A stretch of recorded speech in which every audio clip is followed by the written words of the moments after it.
Chief election commission কালকে ECI press conference করে ঘোষণা করে দিয়েছে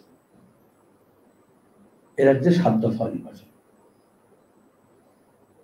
প্রচন্ড গরমে মে মাসে থেকে জুন মাস পর্যন্ত গড়াবে। আমি জানি না নির্বাচন কমিশন নিজস্ব কিছু অসুবিধা ছিল, কিন্তু দেশের সরকারের অসুবিধা অনেক বেশি ছিল। ইলেকট্রাল বন্ড নিয়ে দুর্নীতির যে সিন্ডিকেট, মাফিয়া রাজ চলছে আমাদের দেশে, সংবিধানের তোয়াক্কা না করে বেআইনিভাবে কর্পোরেট লুটের ব্যবস্থা করেছে, তার বিনিময়ে ঘুষের টাকা রাজনৈতিক দলের অ্যাকাউন্টে ঢুকেছে। আমরা দুর্নীতির বিরুদ্ধে বছর পর বছর বলে আসছি। বিজ্ঞাপনের মোড়কে সমস্ত দুর্নীতিকে ঢাকা দেওয়ার চেষ্টা করা হয়েছে। আজকে দাঁড়িয়ে এটা স্পষ্ট। আর এই টাকা কোথাকার, কার? প্রথমত সরকারি কন্ট্রাক্ট পাওয়ার জন্য আগে ঘুষ দিয়েছে। এখানে যেমন কাটমানি দেয়, একটা কালভার্টের জন্য, পঞ্চায়েতের একটা কাজের জন্য, পুরসভার একটা কাজের জন্য, রাজ্য সরকারের কোনো কাজ কাটমানি দিয়ে হয় না। এটার পোশাকই নাম দিল বিজেপি, আইনসম্মত করে দেখানোর জন্য ইলেকট্রাল বন্ড। যেরকম প্রাকৃতিক সম্পদ লুট হচ্ছে, খনি, জমি, জঙ্গল, কাঠ, গাছ, ঝর্ণা, আমাদের পরিবেশকে চৌপাট করা হচ্ছে, পরিবেশের কোনো আইন মানা হচ্ছে না, বিভিন্ন প্রজেক্টের নামে দেখা যাবে সেটা ইলেকট্রাল বন্ডে আগে টাকা ঢুকেছে, তারপরে ক্লিয়ারেন্স। বিভিন্ন বরাত পাওয়ার জন্য যেমন করেছে, সেরকম আমাদের যেগুলো রেডিমেড ইনফ্রাস্ট্রাকচার, এই যে bank, platform, station, rail line, তার সঙ্গে এয়ার রুট, এয়ারপোর্ট, এয়ারলাইন্স, সেগুলো যখন বিলি বন্দোবস্ত হচ্ছে, সোজা কথায় মোদির ভাষায় তু হামে চন্দা তো হাম তুমি ধান্দা দেঙ্গে। আমরা ধান্দা পুঁজির কথা বলছিলাম শুধু নয়, যেদিন 2017-তে পার্লামেন্টে অরুণ জেটলি তৎকালীন অর্থমন্ত্রী এই বিলটা নিয়ে আসেন, আমরা আপত্তি করেছিলাম লোকসভায়, কিন্তু সংখ্যা কম। তার আগেই এই সব যারা ইলেকট্রাল বন্ডে যারা লাভবান হয়েছে তারা সবাই চেয়েছিল বামপন্থী যাতে পার্লামেন্টে কম থাকে। রাজ্যসভায় তখনও যেহেতু মেজরিটি ছিল না, সেজন্য ফাইন্যান্স বিল করে, কনস্টিটিউশনাল ডিবেট হয়। এটা ফাইন্যান্স বিল নয়। সিপিএম এর প্রথম আপত্তি ছিল ইলেকট্রাল বন্ডে আইন পাস করলো ফাইন্যান্স বিল করে কেন? কারণ রাজ্যসভায় নিয়ম হচ্ছে রাজ্যসভায় ফেল করানো যাবে না এই বিলটা, যেহেতু বাজেটের ক্ষেত্রে এরকম আছে, কিন্তু ফাইন্যান্সের ব্যাপারে লোকসভায় বেশি আর রাজ্যসভায় কম অধিকার আছে। তাহলে লোকসভায় এ রাজ্য থেকে এবং দেশ থেকে এমন লোকজন গিয়েছে যারা ইলেকট্রাল বন্ডের আইনটাকে আটকাতে পারলো না বা পারলো না আটকাতে। পরে দেখা যাচ্ছে সবচেয়ে বেশি বিজেপি পেয়েছে, তারপরে তৃণমূল পেয়েছে। পার ক্যাপিটাল হিসেবে এমপি হিসেবে দেখা যাবে স্পন্সর, হয়তো এগুলো তো এমপি স্পন্সর করে। এইবার যে ভোট হবে, তুমি মনে করছো নায়ককে দিয়েছে, গায়ককে দিয়েছে, খেলোয়াড়কে দিয়েছে, ওই রাজ্য থেকে এনে দিয়েছে, কেউ বলছে ভাষার নামে, কেউ বলছে ধর্মের নামে, কেউ মন্দির নামে, মসজিদ নামে। আসলে কর্পোরেট হাউস গুলো এক একটা এমপি এমএলএ কে স্পন্সর করছে। তার বিনিময়ে জন্য আমাদের রাজ্যে এই কলকাতায় স্টেট ব্যাংকে সবচেয়ে বেশি 2019-এ 2021-এ নির্বাচনের আগে পরে হচ্ছে টাকা দিয়েছে। তারপর আমি এখানে প্রেস কনফারেন্স করে বলেছি, যখন দেউচা পাচানি দেওয়ার কথা হয়েছে, সেই বছর ভোট নেই, কিন্তু দেখা গেল সেখানে সবচেয়ে বেশি হচ্ছে কলকাতা থেকে ইলেকট্রাল বন্ড বিক্রি হয়েছে। সুপ্রিম কোর্ট বলে দিয়েছে এটা অসাংবিধানিক। শুধু তাই না, বলে দিয়েছে আমাদের সংসদীয় গণতন্ত্রকে শেষ করার জন্য কিভাবে মানি পাওয়ারকে ব্যবহার করা হচ্ছে, ডেঞ্জারাস। তাহলে আমাদের রাজ্যে মাসেল পাওয়ার এবং মানি পাওয়ারকে ব্যবহার করা হচ্ছে। পঞ্চায়েত থেকে, একটা ছাত্র সংসদ নির্বাচন থেকে, কোঅপারেটিভ থেকে টাকা লুট হচ্ছে, হরিণ লুট হচ্ছে। আর কেউ এখানে গ্লোরিফাই করছে অভিষেক নিজের অ্যাকাউন্ট থেকে টাকা দিয়ে দিচ্ছে, ভাতা দিয়ে দিচ্ছে। কার অ্যাকাউন্ট, কোন টাকা? ইলেকট্রিসিটির বিল আমরা বেশি দিচ্ছি, আর গোয়েঙ্কা ফ্যামিলি নামে বেনামে বিভিন্ন কোম্পানি থেকে ইলেকট্রাল বন্ডে তৃণমূলের টাকা ভরে দিচ্ছে। কয়লা খনি থেকে একেবারে বিদ্যুৎ কোম্পানি পর্যন্ত, যতগুলো পাওয়ার কোম্পানি আছে, হলদিয়া থেকে, আসানসোল থেকে কলকাতা পর্যন্ত। তাহলে আমাদের পকেট থেকে টাকাটা যাচ্ছে, কান মলে নিচ্ছে আর দিদির পায়ে ফেলছে। ওষুধ কোম্পানি গত কয়েক বছরে গোটা বিশ্বে ওষুধ কোম্পানিগুলো সবচেয়ে বেশি মুনাফা করেছে, ওষুধের দাম সবচেয়ে বেশি বেড়েছে, আর ওষুধের কোম্পানিগুলো সবচেয়ে বেশি টাকা ইলেকট্রাল ফান্ডে দিয়েছে, বিজেপি উপকৃত হয়েছে। তাহলে ওষুধের দামে যে নিয়ন্ত্রণ হওয়ার কথা সে নিয়ন্ত্রণ করেনি। এখানে মদের, পশ্চিমবঙ্গে কোনো মদের কোম্পানি ছিপি সিল করতে পারে না অভিষেকের কাছে ইলেকট্রাল বন্ডে টাকা যদি না যায় সেই হিসেবে। যত বোতল মদ তৈরি হচ্ছে পশ্চিমবঙ্গে এবং মার্কেট হবে, সেই ইনটু রেট ঠিক করে দেওয়া আছে আর সেই টাকা জমা দিতে হচ্ছে। আইএফবির ক্ষেত্রে আমরা দেখেছিলাম, তারা বলেছে 40 কোটি দিতে হয়েছে। আমাদের এখানে যদি ভালো সবজি, ভালো ফল, ভালো মাছ, ভালো চিংড়ি যা বিদেশে যাবে সেগুলো প্রকিওর করতে পারবে না সেই কোম্পানিগুলো যদি তৃণমূলকে তোলা না দেয়, তাহলে বিজেপি এসে কি করলো? তোলাবাজির একটা পোশাকি নাম দিল ইলেকট্রাল বন্ড। এইখানেই গাঁটছাড়া বাঁধা আছে। আর স্টেট ব্যাংক বলার পরেও টেকনিক্যাল কারণ দেখিয়ে দিতে চাইছিল না, দিলেও অসম্পূর্ণ রেখেছে। রিসার্চ টিম আমাদের কাজ করছে, গোটা দেশে অনেক মানুষ যারা দুর্নীতির বিরুদ্ধে আছেন তাদের ধন্যবাদ, অনেক জার্নালিস্ট আছেন যারা স্কাউট করছেন, ডেটা মাইনিং করছেন, এবং লেস কোম্পানি অনেকে বলছে এই তো আদানি নেই, এই তো আম্বানি নেই। আবার কেউ কেউ সংবাদপত্র, সাংবাদিক আবার 90 তৃণমূলের এমপির বোন, এই দেখো তোমরা আদানি বলো, আদানি তো নেই। আরে লেয়ার্স বলে। আমরা এখানে যখন আলকেমিস্টের কথা বলেছিলাম, সারদার কথা বলেছিলাম, তখনও বলেছিলাম এইগুলো লেয়ার্সে চলে।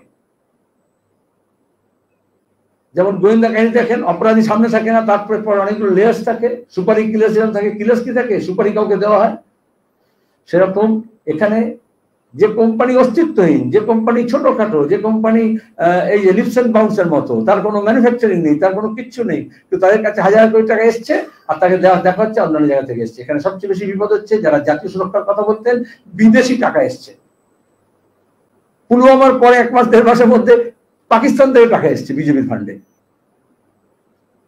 তাই সামনে বলা হয়েছে সততার প্রতীক, আর পেছনে লুট হয়েছে। এই লুটের বিরুদ্ধে, দুর্নীতির বিরুদ্ধে আমাদের লড়াই। আমাদের রাজ্যেও একেবারে নিচু তলার মানুষের কাছ থেকে যেরকম তোলাবাজি করছে তৃণমূল, সেরকম বিজেপি তৃণমূল মিলে একেবারে ফিসিং, মানে পুরো একদম নিংড়ে টাকা বার করে নিচ্ছে সিস্টেম থেকে। এতে বড় বড় কোম্পানি পোয়া 12, তারা 400 কোটি টাকা দিয়ে 4000 কোটি টাকা লাভ করছে। 1000 কোটি টাকা লাভ করে নিয়ে সব ফিগারে আছে, 1400 কোটি টাকা দিয়ে দিল, কিন্তু পরে বাঁধ ভাঙছে, পরে ব্রিজ ভেঙে পড়ছে, টাওয়ার ভেঙে পড়ছে, ক্র্যাক দেখা যাচ্ছে নির্মাণের পরে পরেই। যা বলছে ইনফ্রাস্ট্রাকচারে অনেক কাজ করছি, তো দেখা যাচ্ছে এই যে ঘুষের টাকার বিনিময়ে যেরকম এখানে ব্রিজ ভেঙে পড়ছে, কালভার্ট ভেঙে পড়ছে, ওভারহেডের জলের ট্যাঙ্ক ভেঙে পড়ছে, সেরকম টানেল এবং বাঁধগুলো যেগুলো হচ্ছে, যেগুলো ব্রিজগুলো হচ্ছে, বিশাল বিশাল ইনফ্রাস্ট্রাকচার হচ্ছে, সেগুলোর ভেতরে ভিতটাকে আলগা করে দেওয়া হচ্ছে। কারণ সোজা কথা, আপনি যত দেবেন, রড দেবেন না সিমেন্ট দেবেন, কাদা দেবেন না বাঁশ দেবেন, সেটা নির্ভর করে কত টাকা কাটমানিতে চলে গেল। এবং এগুলো ছোটখাটো রাস্তাঘাটে তো হয়েছিলেন, এখন দেখা যাচ্ছে বড় বড় যে হিউজ প্রেস্টিজিয়াস প্রতিষ্ঠান গড়ে উঠছে, যেগুলো আমাদের ইনফ্রাস্ট্রাকচার তৈরি হচ্ছে, সেগুলো আমাদের জীবনকে এবং আমাদের নিরাপত্তাকে বিঘ্নিত করার জন্য হচ্ছে। আমরা ইলেকট্রাল বন্ডের বিরুদ্ধে লড়াই করছি। সিপিআইএম জোর গলায় বলতে পারে, অনেক সময় অনেকে যে যায় লঙ্কায় সে হয় রাবণ বলে, সব দল একরকম। আজকে কেন মিডিয়া চুপ? এই মিডিয়া কেনার টাকা ইলেকট্রাল বন্ড থেকে এসছে, এই জন্য তারা বিজেপি আর তৃণমূল নিয়ে হইচই করছে। সবই রঙ্গে হ্যাঁ হামাম খানে বলে। কিন্তু সিপিআইএম পার্লামেন্টে যখন আইন এসছে তার বিরোধিতা করেছি। এখন রাজ্যসভায় বাংলার প্রতিনিধি ছিলেন কমরেড সীতারাম ইয়েচুরি, এখন যে প্রতিনিধি আছে এমপিরা রাজ্যসভায়, লোকসভায় নামই ভুলে গেছেন আপনারা, কে কোন দলে যেতাও না। কালকে দেখলাম 2 জন বিজেপির এমপি বিজেপিতে যোগ দিয়েছেন, এটা নাকি খবর। সীতারাম ইয়েচুরি পশ্চিমবঙ্গে রাজ্যসভায় রাজ্যের প্রতিনিধি হিসেবে যখন ছিলেন, তখন 2017-তে যখন পার্লামেন্টে এই ডিবেট হচ্ছিল, তিনি যা যা বলেছেন আজকে সুপ্রিম কোর্টের রায়তে সেই কথাগুলো আছে। সুপ্রিম কোর্টের রায় কেন হলো? কারণ সিপিআইএম জেনারেল সেক্রেটারি হিসেবে কমরেড সীতারাম ইয়েচুরি, আমাদের পার্টি, আমরা গর্বিত, এটাকে রিট পিটিশন দাখিল করেছিলেন, কোর্টে গিয়েছেন। 5 বছর ধরে যে আইনজীবীরা লড়েছে তার সঙ্গে এডিআরও আছে, তাদেরকে অভিনন্দন জানাচ্ছি, অ্যাডিশনাল পার্টিসিপেন্ট ছিল, তারপরে জিত হলো। তারপরেও আবার তারা আটকে দিচ্ছিল নানান ছলচাতুরিতে, টেকনিক্যাল কারণ দেখিয়ে। সুপ্রিম কোর্টকে ধন্যবাদ জানাচ্ছি, তারা ওর নাম প্রকাশ করতে হবে। স্টেট ব্যাংক দেওয়ার পরে ইসিআই দিয়েছে, কিন্তু তারপরে দেখা যাচ্ছে সেখানে অসম্পূর্ণ তথ্য আছে, সেগুলোকে ধাঁধা আছে। এখন সেই ধাঁধাগুলোকে আমাদের উত্তর খুঁজতে হবে, আপনারা সেটাতে সাহায্য করবেন। কিন্তু শুধু কেস করে আপত্তি, শুধু আইনে আপত্তি নয়, সিপিআইএম একমাত্র দল, মানে যে দলগুলো সব লিস্ট দেখছেন আপনারা, যেখানে আমরা একটা পয়সা নিইনি ইলেকট্রাল বন্ডের নামে। কোনো টাকা, কোনো কর্পোরেট হাউস এই সাহস দেখাতে পারেনি যে সিপিআইএম কে পলিটিক্যাল ব্রাইব দিতে পারে। যারা সবচেয়ে বেশি টাকা দিয়েছে বিজেপিকে, তারপরে দিয়েছে তৃণমূলকে, তারপর অন্যান্য দলকেও দিয়েছে। সুতরাং এরপর থেকে আপনাদের কাছে অনুরোধ, ওই সব দল একরকম, বিজয় লঙ্কা শেহর রাবণ, সব পার্টিরা, don't paint everybody with the same brush. At best, you can paint BJP and Trinamool with the same kind of brush, but never dare to paint CPIM with the same brush. Thank you. যে প্রশ্ন হচ্ছে তৃতীয় প্রতিনিধি electoral বন্ডের যে তালিকায়, তাতে দেখা যাচ্ছে জাতীয় কংগ্রেস এবং 1600 কোটি যখন দেখা যাচ্ছে তৃণমূল কংগ্রেস, একটি রাজ্যে ক্ষমতায় থেকে তারা ইলেকট্রাল বন্ডে বাজেয়াপ্ত মানে পর্যাপ্ত করেছেন। সেই জায়গায় জাতীয় কংগ্রেস, তারা একটি জাতীয় দল, তারা 1500 কোটির কাছাকাছি। জাতীয় কংগ্রেস আপনাদের এই ভোটেও আপনাদের অত্যন্ত বন্ধু দল হিসেবে আমরা বিভিন্ন সময় দেখতে পেয়েছি। আপনারা এই যে আসন সমঝোতা যখন চলছে, সিপিআইএম, বামফ্রন্ট এবং বন্ধু দল হিসেবে কংগ্রেস বা আইএসপি, তুমি প্রশ্ন করবে না তত্ত্ব খাড়া করবে না, সেই সময় দাঁড়িয়ে ইলেকট্রাল বন্ড কি হাওয়া বসালো এই সমঝোতায়? প্রথমত সিপিআইএম যখন দুর্নীতির বিরুদ্ধে বলে, সেখানে কোনো দলের রং দেখে না। দুর্নীতির বিরুদ্ধে লড়াই মানে, আমরা বারবার বলেছি, এ দল ও দলও নয়, আর দুটো দল ছেড়ে দিয়ে তৃতীয় দলে চলে গেলেও নয়। দুই হচ্ছে ধর্ম দেখবে না, রং ঢং দেখবে না, গলায় যে ফেটটি লাগানো আছে তার রং কি সেটা দেখবে না। আমরা বলছি কর্পোরেট কারাপশন কিভাবে পলিটিক্যাল সিস্টেমকে গ্রাস করছে, সেখানে আমি সিপিআইএম এর কথা বলেছি। তুমি তৃণমূলকে ডিফেন্ড করতে গিয়ে তোমার প্রশ্নের মধ্যে এটা হচ্ছে, ছোটবেলায় পড়াচ্ছে বিজ্ঞান আছে, তুমি একটা লাইনকে ছোট কি করে দেখাতে পারো, তার পাশে একটা বড় লাইন যদি টেনে দাও। তো তৃণমূলের পাপটাকে ছোট দেখানোর জন্য তুমি মাঝখানে জাতীয় কংগ্রেসকে নিয়ে আসলে, এটা জাতীয় কংগ্রেসকে প্রশ্ন করতে পারো। আমি তোমার লাইনের মাপটা করছি না। আর তৃণমূল একটা নতুন দল, পেন্টিং করে ছবি এঁকে, তোমার কথাই বলছি আমি, ছবি এঁকে নাকি সব পয়সা তুলেছে, এটা তো বলেছিল পেন্টিং করে নাকি নিলাম করে তারপর টাকা তুলি, ইলেকট্রাল বন্ড বলেছে। কংগ্রেস দল এদেশটাকে শাসন করেছে দীর্ঘদিন স্বাধীন পরে। আর তৃণমূল কংগ্রেস একটা ছোট্ট মাত্র রাজ্যে তা নয়, আমি বলেছেন গোয়ায় যাচ্ছি, মেঘালয়ে যাচ্ছি, ত্রিপুরায় যাচ্ছি, মণিপুরে যাচ্ছি, অরুণাচল প্রদেশ যাচ্ছি, AITC যাকে আমরা বলেছিলাম অল ইন্ডিয়া এনি টাইম মানি কোম্পানি, পার্লামেন্টে বলেছিলাম এনি টাইম মানি কোম্পানি, শুধু চিট ফান্ড নিয়ে নারদা এবং সারদা নিয়ে বলেছিলাম। এখন ইলেকট্রাল ফান্ড নিয়ে কি বলবো, ইলেকট্রাল বন্ড নিয়ে। ইলেকট্রাল বন্ড আসলে এই পলিটিক্যাল পার্টিকে, পলিটিক্যাল সিস্টেমকে, MLA MP কে, প্রাইম মিনিস্টারকে, চিফ মিনিস্টারকে কর্পোরেটের বন্ডেড লেবার করে দিয়েছে। বন্ডেড, যে আমি তোমাকে টাকা দিচ্ছি, তোমাকে আমি MLA MP মন্ত্রী করছি, তোমাকে আমি মুখ্যমন্ত্রী প্রধানমন্ত্রী করছি, তুমি আমার সাথে কাজ করো। তাহলে গরিব মানুষ, বেকার ছেলে মেয়ে, কৃষক, ক্ষেত মজুর, দিন মজুর, পরিযায়ী শ্রমিক, সাধারণ গৃহিণী, কর্মচারী, তাদের কথা কে বলবে? তাদের সাথে কেউ, তোমাদের কথা কে বলবে? আগে পার্মানেন্ট জব ছিল, এখন কন্ট্রাকচুয়াল জব আছে। তাহলে এই কর্পোরেট হাউসগুলো জন্য যে ব্যবস্থা গড়ে তোলা হচ্ছে, তাতে দেখা যাচ্ছে সবার আগে বিজেপি, তারপরে তৃণমূল, কংগ্রেসও আছে। নির্বাচনে কার সঙ্গে যাবো কি যাবো না, এটাকে আমরা বলেছি কোন দলে কত টাকা আছে তার ভিত্তিতে। তৃণমূলকে আমরা এই জন্যই বলছি, মমতা ব্যানার্জি সরকারে আসার আগে, সরকারের পরে সবসময় বলেছেন এই এত বড় বড় বাড়ি আছে, এই এত হোল টাইমারদের মাইনে দেয়, আর এখনো বলে যাচ্ছেন এই ইনসাফ যাত্রা, ইনসাফ ব্রিগেড যখন হচ্ছে, কৌটো না চায়, কৌটো নাড়ে। মানুষের কাছ থেকে আমরা এই যে নির্বাচনে আমরা যাব, আমরা মানুষের কাছ থেকে টাকা নিচ্ছি। কেউ কেউ বলে আপনাদের ভোটও দেবো, আপনাদের নোটও দেবো, কিন্তু সেই টাকা নিতে চলছে পার্টিটা, চালানো যায়। এক্সিকিউটিভ জেট প্লেন নিয়ে যাওয়া হয় না। কলকাতা থেকে বসিরহাটে মিটিং করতে গেলে, কলকাতা থেকে বেহালা থেকে রেসকোর্সে যেতে হেলিকপ্টার ব্যবহার করতে হয় না। আদানি প্লেন নিয়ে মোদি ঘুরতে পারেন নির্বাচনে। আলকামিস্টের চিট ফান্ডের হাজার হাজার মানুষের টাকা, বুক চাপানোর টাকা নিয়ে মমতা ব্যানার্জি, অভিষেক, মুকুল রায়, শুভেন্দু আর এসব সিনেমা আর্টিস্টরা যারা তৃণমূলে গেছে তারা প্লেনে চড়েছে। আমরা অভিযোগ করেছি, প্রেস কনফারেন্স করে বলেছি তোমরা ছাপনি। আদানি প্লেনে ছবি দিয়ে এয়ারপোর্টে আমরা দিয়েছিলাম যে দেখো কিভাবে নির্বাচন 2011 নির্বাচন লড়ছে চিট ফান্ডের টাকা দিয়ে। মানুষ যখন বুক চাপড়াচ্ছিল আমাদের টাকা কোথায়, মমতা বলেছিলেন যা গেছে তা গেছে। এটাই তো দুর্নীতি। দুর্নীতির বিরুদ্ধে যখন লড়বে সেখানে কোনো রং ঢং রাজনীতি ধর্ম দেখবে না।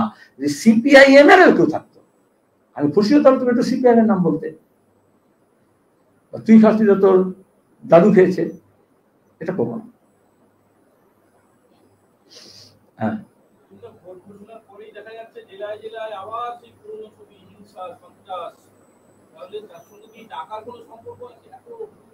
আমি আবার বলেছি দেখলে হয়, খরচা লাগে। দুষ্কৃতি পুষতে হয়। দুষ্কৃতি পুষতে গেলে মাসেল পাওয়ারের সঙ্গে মানি পাওয়ারের সম্পর্ক আছে। এক্সটর্শন যদি করতে হয়, তোলাবাজি যদি করতে হয়, তাহলে মাসেল ব্যবহার করতে হয়। সেই মাসেল ম্যান হতে পারে যাদের গ্রেপ্তার করার দাবি আমরা করছি, মস্তান হতে পারে, অনুব্রত থেকে আরম্ভ করে যারা ঝাঁক পেটাবো বলেছিল, সন্দেশখালী থেকে আরম্ভ করে গোটা যত খালি করেছে আর কি, যেখান থেকে কফর খালি করতে হলে দুষ্কৃতি লাগে। আর দুর্নীতি হয় না দুষ্কৃতি ছাড়া। বোমাবাজি, বন্দুক, পিস্তল না, ধরো অপহরণ যদি করে, ফেরতি বলে না, অপহরণ করে টাকা নেয়, তো সেটা তো অস্ত্রশস্ত্র নিয়ে যায়। ব্যাংক যদি ডাকাতি করতে হয় তাতে কিছু অস্ত্রশস্ত্র লাগে, ডাকাত লাগে, চোর লাগে। আর এখানে যেটা হয়েছে এটাকে অফিসিয়াল করা হয়েছে। বিজেপির উপর রাখটা কেন? এটাকেও একটা যেরকম চোরকে ধরে নিয়ে সাধু বাবা বানাচ্ছে, ওরকম কাটমানিকে ইলেকট্রাল বন্ড বানিয়ে দিয়েছে। এটাকে একটা ধর্মের আবরণ করে দিয়েছে, বর্মের আবরণ করে দিয়েছে, মানুষকে বোকা বানানোর জন্য।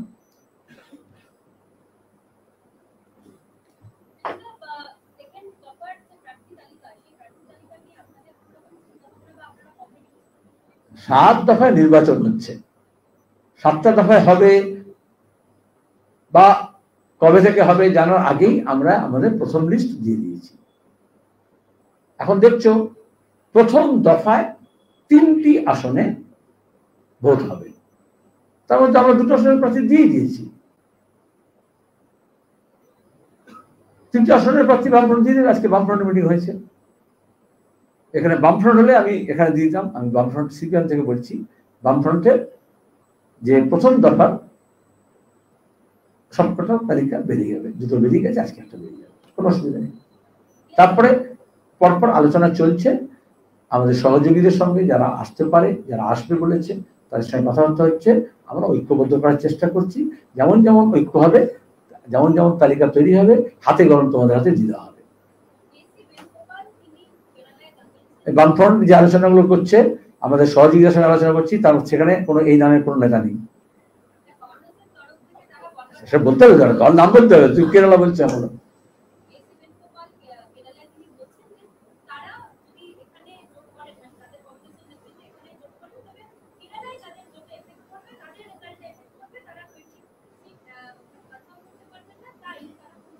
আমি আগে একবার বলেছিলাম তুমি কেরালা থেকে এখানে ট্রেন নিয়ে আসার আগে এখান থেকে 1/2 কিলোমিটার দূরে বিধান ভবন আছে, সেখানে জিজ্ঞেস করো, আমার কেন বলছো?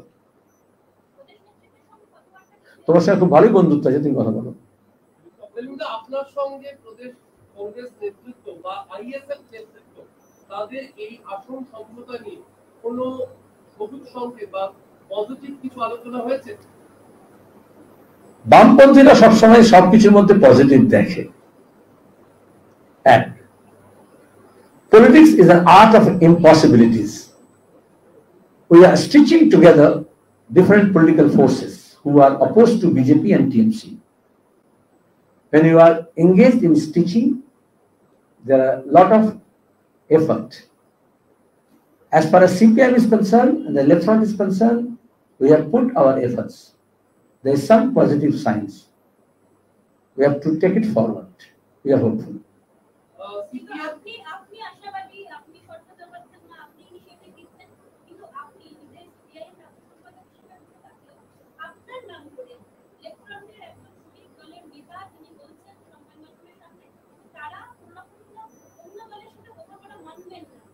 আমার নাম করে কেউ কিছু বলবে কেন? এক দুটো প্রশ্নের মধ্যে গলদ আছে।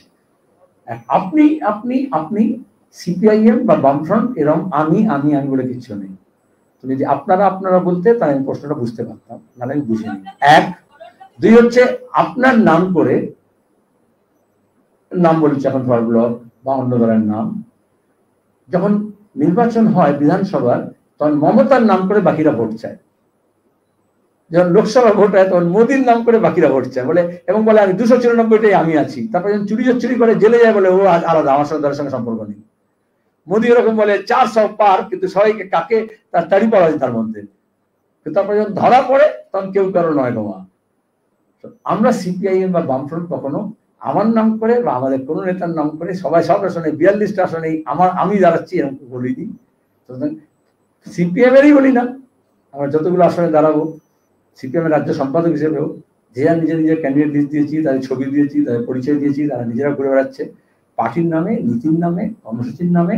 খুব বেশি হলে সেই সব এলাকায় আমাদের বামপন্থী এমপিরা কি কাজ করেছেন, কোন কোন প্রজেক্ট নিয়ে এসছেন, পার্লামেন্টে তার ভূমিকা কি ছিল, এলাকার কোন কোন বিষয়গুলো তুলে ধরেছেন এবং এখন কোথায় কোথায় খামতি আছে সেগুলো তুলে ধরার জন্য তাদের রেফারেন্স করতে পারি।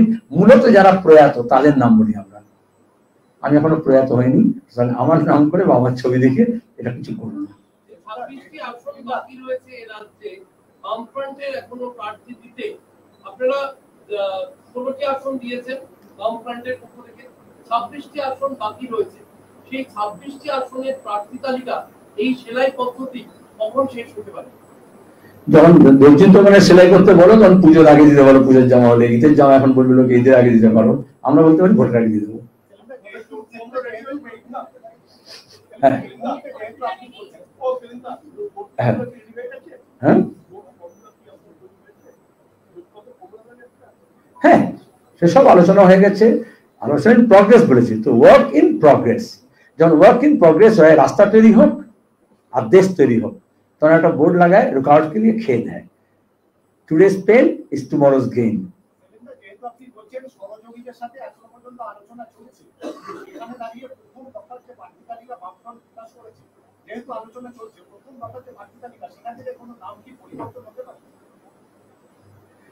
প্রথম দফার আলোচনা বামফ্রন্টে সেরে তারপরে দেওয়া হয়েছে। করিয়া ভাবিও কাজ নাকি ভাবিয়া করিও কাজ? বামফ্রন্ট ভাবিয়া করিও কাজ করে। এখানে কেউ মাথা ঠুকবে না, কেউ পেছন থেকে ধাক্কা দেবে না, কেউ শক্ট হবে না, কারুর বাড়িতে ভাই বোনের ঝগড়া হবে না, কোনো নায়ক নায়িকা কোনো দুঃখিত হবে না, কেউ কান্নাকাটি করবে না। সুতরাং কোথা থেকে ফেরত নেওয়ার কোনো প্রশ্ন নেই। এটা লাভ জিহাদের মতো কথা বলছো, এটা বিজেপি বলে এরকম লাভ জিহাদ। আচ্ছা, লাভটা হচ্ছে প্রেম ভালোবাসা, তার মধ্যে জিহাদ কি করে হয়? কিন্তু ওরা বলে বাংলাদেশি অনুপ্রবেশকারী, বলে না বেআইনি বাংলাদেশি অনুপ্রবেশকারী।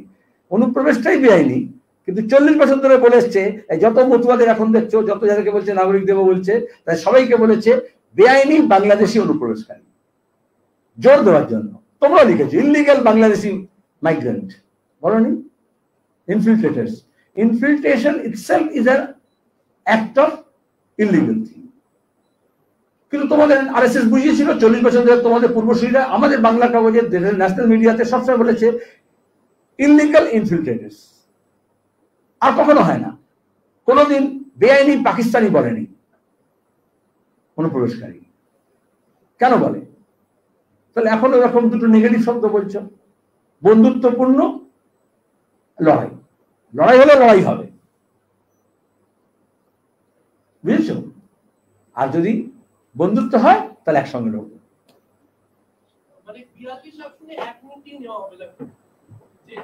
সিপিআইএম প্রথম থেকে এখানে তোমাদের বলেছে, যখন তোমরা ইন্ডিয়া জোট নিয়ে লাফালাফি করছিলে, মমতা যখন জিতেগা ভাই ইন্ডিয়া বলে 21শে জুলাই বলছিল, তখন সিপিআইএম বলেছিল সর্বভারতীয় ক্ষেত্রে প্রেক্ষিত আলাদা আলাদা, রাজ্য ভিত্তিক যা বাস্তবতা তার উপর দাঁড়িয়ে যে বৈচিত্র্য আছে রাজনীতির, তাকে মাথায় রেখে আমাদের যে সাংস্কৃতিক বৈচিত্র্য আছে রক্ষা করার জন্য ঐক্য গড়ে তুলতে হবে। আমরা সে কাজটাই করছি। তাহলে সর্বত্র এক ফর্মুলায় হবে না। যখন এক রকমের রোগ থাকে তখন একটা ওষুধ কাজ করে, আর তা না হলে যখন কম্পাউন্ডেড প্রবলেম হয় তখন কম্পাউন্ডারকে ডাক্তার বলে মিক্সচার তৈরি করতে, বলে না একটা ওষুধ একটা ওষুধ, তোমাদের সব রেডিমেড এখন ওভার দ্য কাউন্টার কিনে নাও। আমাদের ছোটবেলায় মিক্সচার তৈরি হতো, পুরিয়া তৈরি হতো। কম্পাউন্ডার এই জন্যই বলে তারা যৌগিক, এখান থেকে কিছু এখান থেকে নিয়ে একটা যৌগিক করতো। ওয়েস্ট বেঙ্গলের রাজনীতি কম্পাউন্ডেড প্রবলেম কনফ্রন্ট করছে, একা রামে রক্ষে নেই, তাই সুগ্রীব দোষর হয়েছে।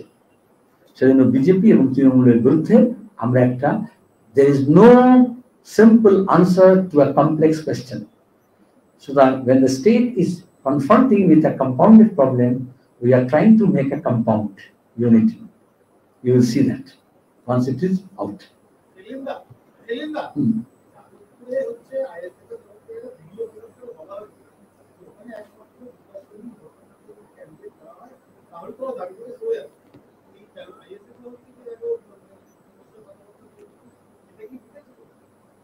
কোনো ঝামেলাই নেই। আচ্ছা, আজকাল ভিডিও প্রকাশ করলে কিছু বিরোধ হয়ে যায় নাকি? প্রতিদিন ভিডিও হচ্ছে, কত কি? Don't be virtual, be real, confront the reality. সেখানে দাঁড়িয়ে যদি রিয়েলিটিতে কিছু অসুবিধা বুঝতে, বিকাশ ভট্টাচার্য সিপিআইএম এর রাজ্য কমিটির সদস্য, স্থায়ী আমন্ত্রিত, মানে বিশেষ আমন্ত্রিত, এবং এমপি, এবং তাছাড়াও একটা প্রখ্যাত আইনজীবী এবং আমাদের প্রাক্তন মেয়র। তার সঙ্গে বিকাশ ভট্টাচার্য গতবার যাদবপুর কেন্দ্রে আমাদের প্রার্থী ছিলেন, কিন্তু এখন আমাদের রাজ্যসভার এমপি।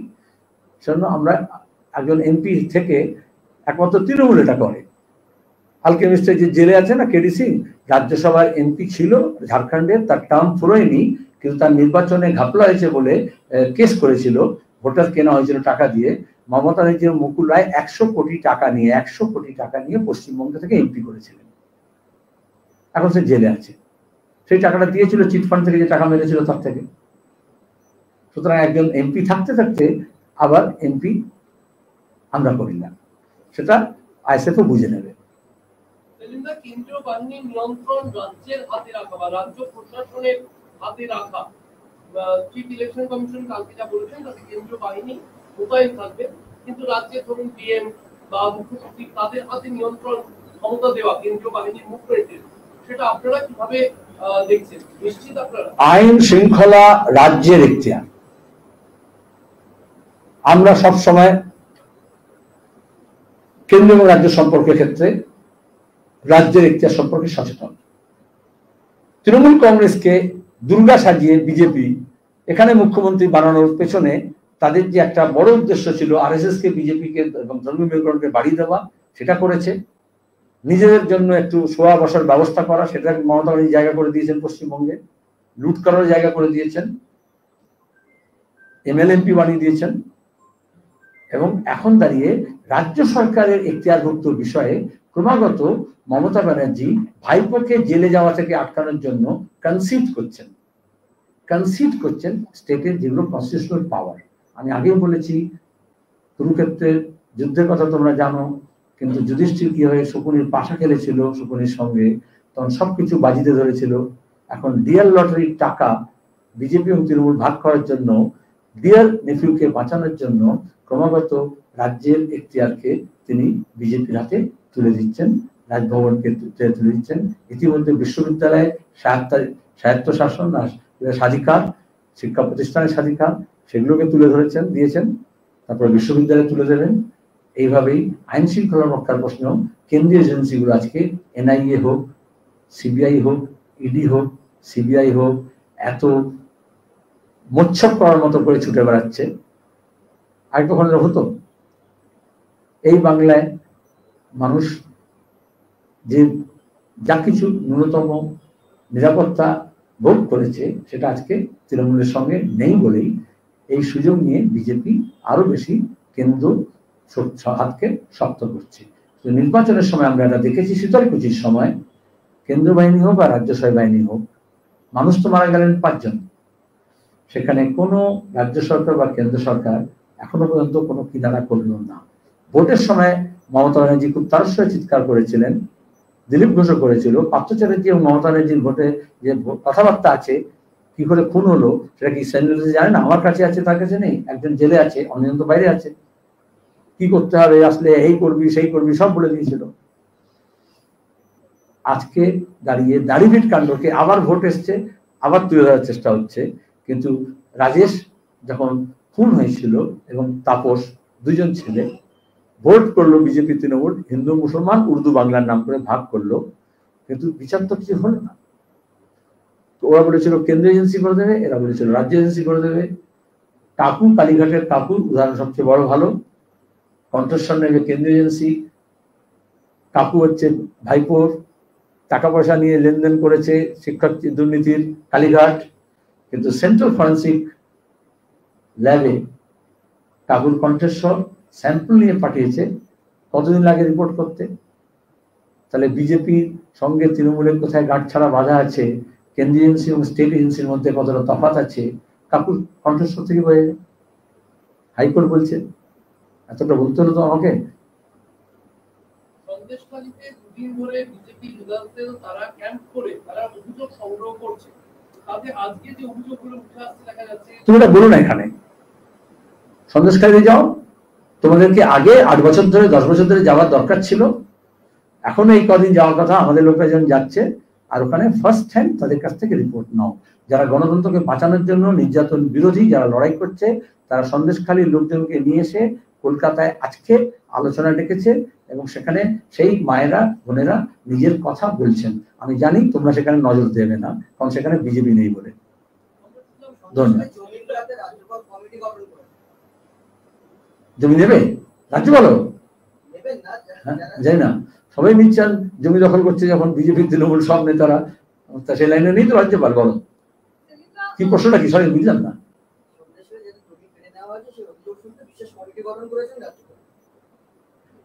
পঞ্চায়েত নির্বাচনে কি বলেছিলেন রাজ্যপাল?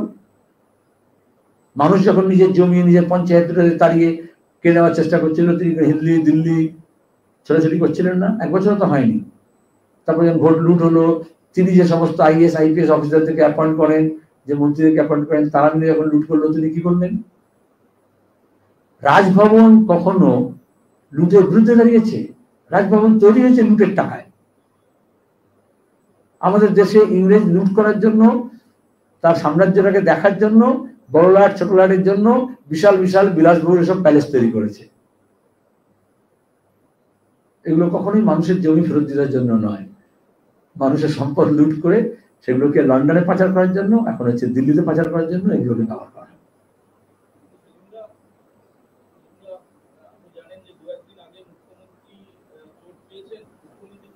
উদ্বেগজনক।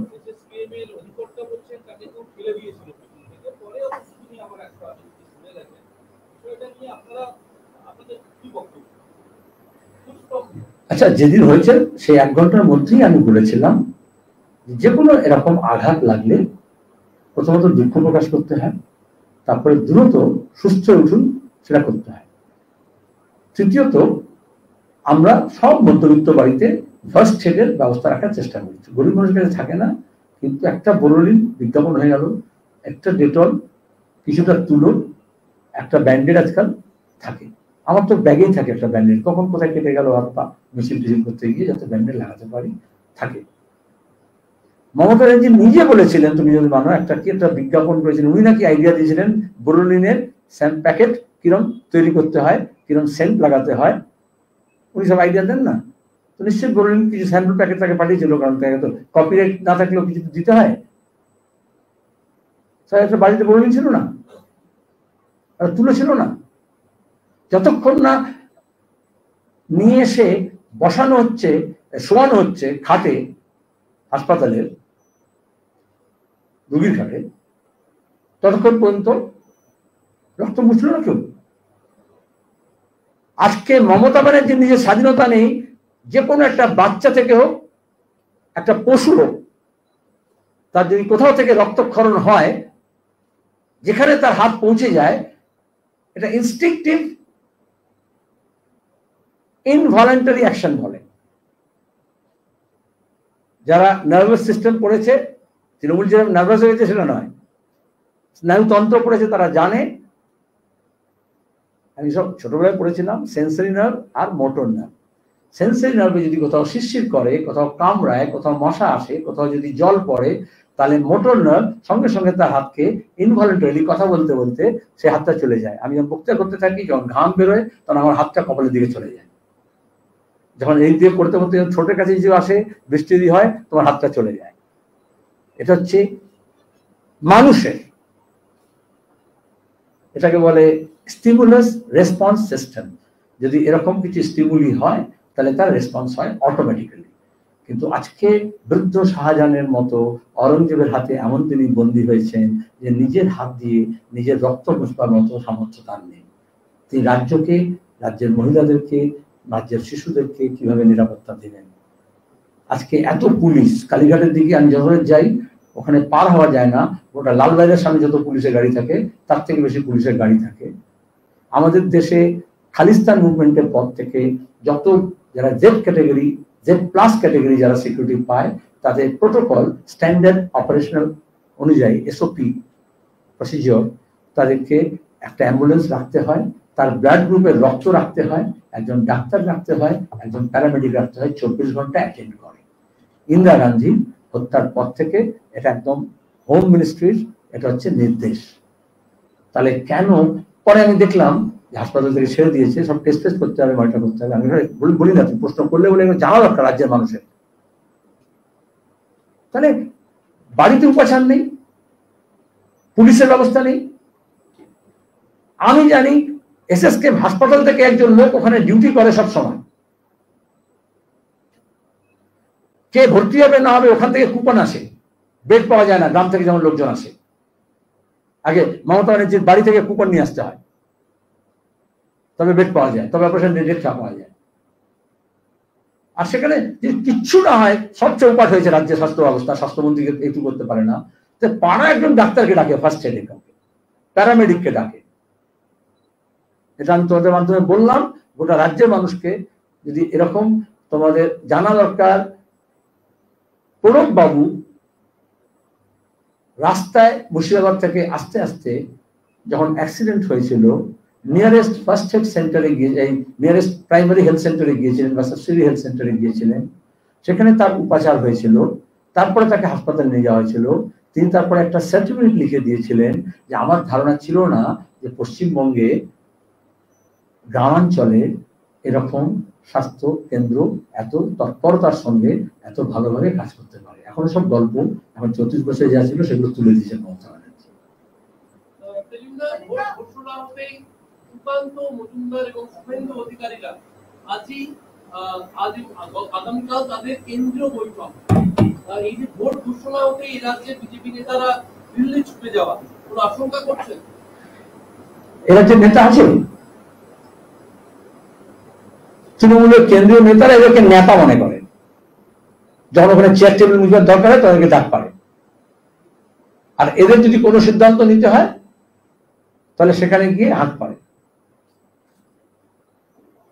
পরিষ্কার কথা, গোটা দেশে এই ধরনের দলগুলো এইভাবে গড়ে ওঠে, তারা কখনোই তাদের নামে সব মন্ডল কমিটি, তারপরে জেলা কমিটি, তারপরে এই প্রধান ওই প্রধান এগুলো করে, ওগুলো সাজিয়ে গুজিয়ে museum piece.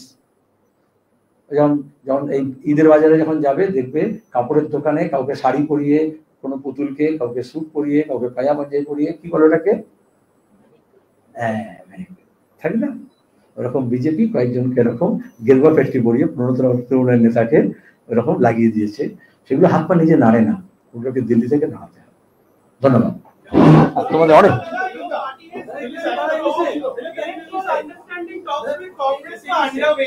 Yes, so many questions you're seeking which is not. You had said that the electoral understanding talks were underway. More than 1 hour. That's some work.